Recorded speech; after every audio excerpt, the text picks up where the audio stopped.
And so we talked about thyroid stimulating hormone, right? Let's talk about these glands that are located in the back and the posterior part of the thyroid gland. There's another one here. So behind the thyroid gland, you have something called, behind the thyroid gland, you have something called the parathyroid glands. Parathyroid glands, okay? And what they do is that they're sitting on the side, but on the back, the posterior side of the thyroid gland.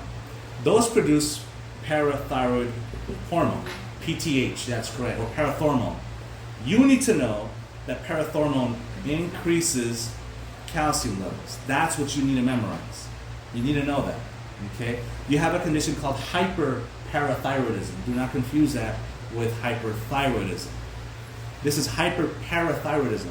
What happens to the calcium levels when you have hyperparathyroidism? Increasing. Now, where do we get that calcium from? Bones. So what happens to the integrity of the bones?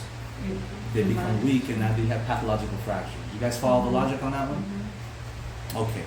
One of the most common issues that you're going to encounter is a thyroidectomy. A thyroidectomy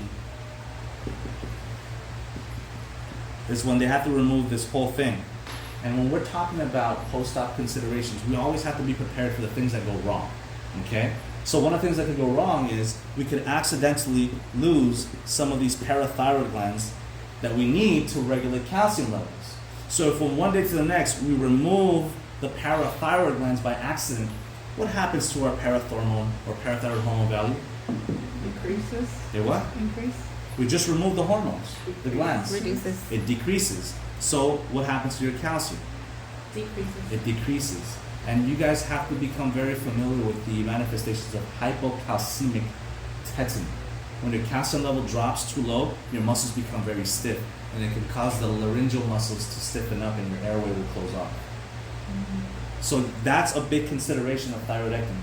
We'll also talk about thyroid storm. We'll get to that one later on. Okay?